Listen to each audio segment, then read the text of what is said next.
నెల 10న బీఆర్ఎస్ రాష్ట్ర కార్యవర్గ సమావేశం. పార్టీ బలోపేతం, ప్రభుత్వ వైఫల్యాలపై చర్చించే అవకాశం.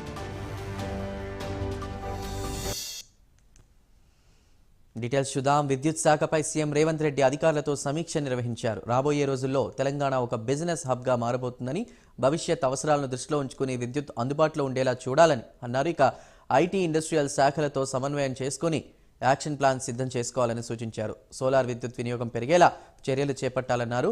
డిమాండ్కు అనుగుణంగా విద్యుత్ ఉత్పత్తి చేసేందుకు కావాల్సిన చర్యలు చేపట్టాలని సీఎం ఆదేశించారు.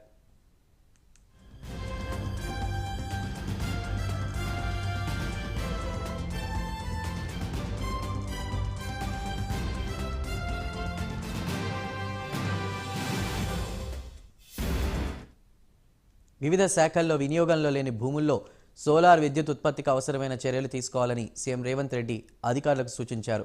రైతులకు సోలార్ పంప్ సెట్లను ఉచితంగా అందించి వారిని సోలార్ విద్యుత్ వైపు ప్రోత్సహించాలన్నారు. కొండారెడ్డిపల్లెను పైలట్ ప్రాజెక్టుగా తీసుకోవాలని అధికారులను ఆదేశించారు.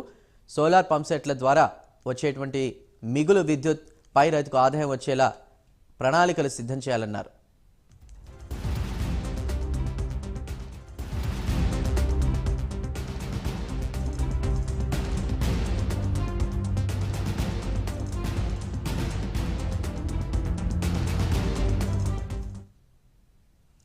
వంట గ్యాస్కు బదులుగా సోలార్ సిలిండర్ విధానాన్ని ప్రోత్సహించేందుకు చర్యలు చేపట్టాలని సీఎం రేవంత్ రెడ్డి తెలిపారు. వీటిపై మహిళా సంఘాలకు శిక్షణ అందించి వారిని సోలార్ సిలిండర్ బిజినెస్ వైపు ప్రోత్సహించాలన్నారు. అటవీ భూముల్లోనూ సోలార్ విద్యుత్ ఉత్పత్తికి చర్యలు చేపట్టాలన్నారు. ప్రతి ఏటా 40,000 మెగావాట్స్ విద్యుత్ అందుబాటులో ఉండేందుకు చర్యలు చేపట్టాలని ఆదేశించారు. ప్రణాళికాబద్ధంగా వ్యవహరించి దుబారాను తగ్గించాలన్నారు.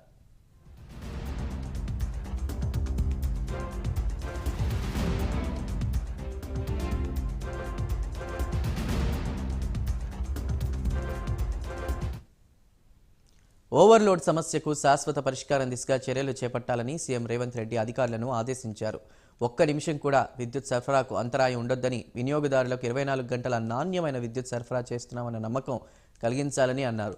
ఇక వినియోగదారులకు విద్యుత్ సరఫరాలో ఎలాంటి ఇబ్బంది కలగనీయొద్దని సీఎం రేవంత్ రెడ్డి అధికారులను ఆదేశించారు.